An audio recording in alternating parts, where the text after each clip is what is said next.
All right, so now it is time to add color. So at this point, you should have your composition pretty well filled out, sharpied, and all of the pencil marks erased. And you will need a messy mat. You will need some watercolor, a couple paintbrushes, one a little bit bigger, one maybe a little smaller, just for detail, paper towel, and a container of water filled about halfway. You don't need it filled all the way. Awesome. So a lot of you guys have used watercolor before. We've used it a little bit in class. So you have a kind of a feel of what it's about, but definitely open up your watercolors. Make sure that you've got one that has a complete set. Some of them might have just a little bit of paint left inside and they still work really well. So don't worry if it looks like there's nothing in there. As long as there's a couple chunks of color, it will work perfect. All right, so we've talked about color before. We kind of know the color wheel a little bit. We've talked about warm and cool colors, different things that go well together, analogous colors. So you guys can definitely use the color wheel that's in the classroom to kind of think of some colors that look well together. But you can really paint this however you want.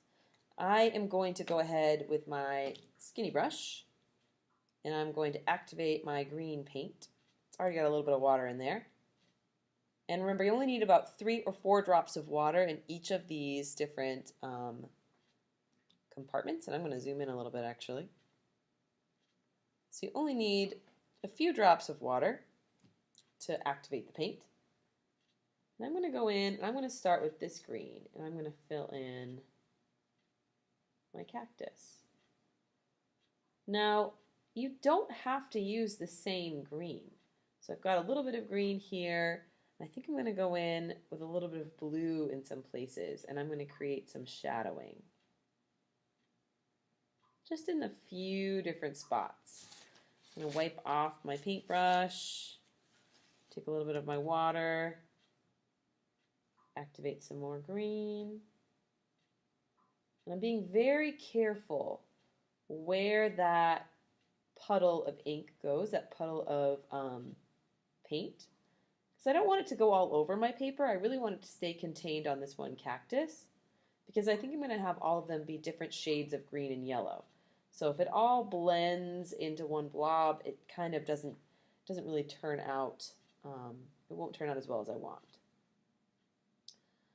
Also think of of shading. So the more layers of paint I put in an area after it dries, and I put another layer on, let it dry a little bit, put a little bit more on, it'll be darker. So that will be really good for those shadow areas. And where I have less layers, it will definitely look like the sun might be right around there. Just gonna add a little bit more shadowing there.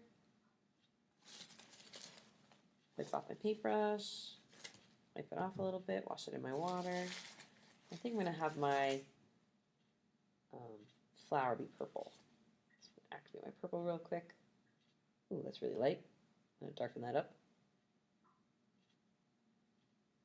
And I'll probably go over that as that dries. Now, if you find that you have an area that has a lot of paint and you don't really want it to have that much paint, so you can always dry off your brush, twist the extra water out over your water cup, and you can use it as a sponge. Just set it on where there's too much water, and it will soak up that puddle. So go ahead and just continue painting the entire paper. So I would start with the actual potted plant and then work on your background and then work on your sort of foreground. But definitely think about how you can make this interesting. What watercolor techniques can you use? Do you want to put water first down and then add pigment on top? So maybe if I want to put some water down first and then add a little bit of color on top, you can see how the water the color spreads. Do you like that look more than just going straight onto the paper with a dry paper and a wet brush? It's completely up to you what you'd like.